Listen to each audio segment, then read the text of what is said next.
Hi, everybody. When I took office 7 years ago this week, more than 15% of Americans went without health insurance. For folks who did have coverage, insurance companies could deny you coverage or charge you more just because you'd been sick. And too many Americans gave up their dream of changing jobs or going back to school because they couldn't risk giving up their employer-based insurance plan. We've changed that. As the Affordable Care Act has taken effect, nearly 18 million Americans have gained coverage.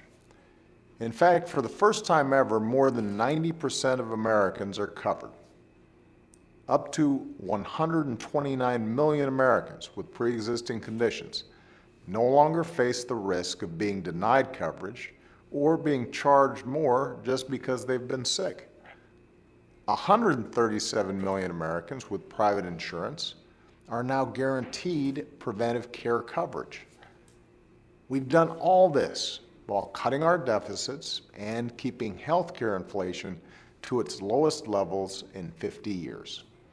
And we've begun filling the gaps in employer-based care so that when we change jobs, lose a job, go back to school, or start that new business, we can still get coverage.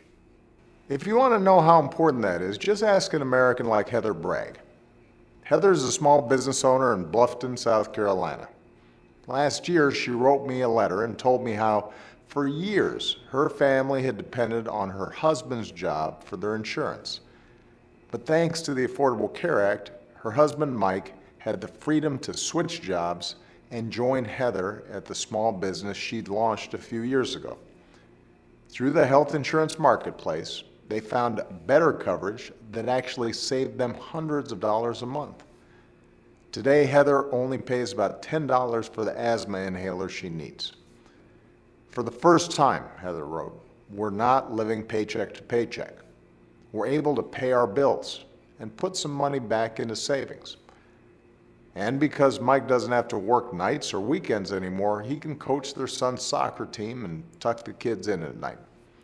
And you can't put a price on something like that. If you haven't looked at your new coverage options, you've still got time to get covered on the health insurance marketplace for 2016. In fact, you have until January 31st, next Sunday, to enroll. Just go to healthcare.gov or cuidadodesalud.gov or call 1-800-318-2596. Most folks buying a plan on the marketplace can find an option that costs less than $75 a month. Even if you already have insurance, take a few minutes to shop around. In fact, consumers who switched to a new plan for 2016 ended up saving an average of more than $500. That's what the Affordable Care Act did. This is healthcare in America today. Affordable, portable security for you and your loved ones. It's making a difference for millions of Americans every day, and it's only going to get better. Thanks, and have a great weekend.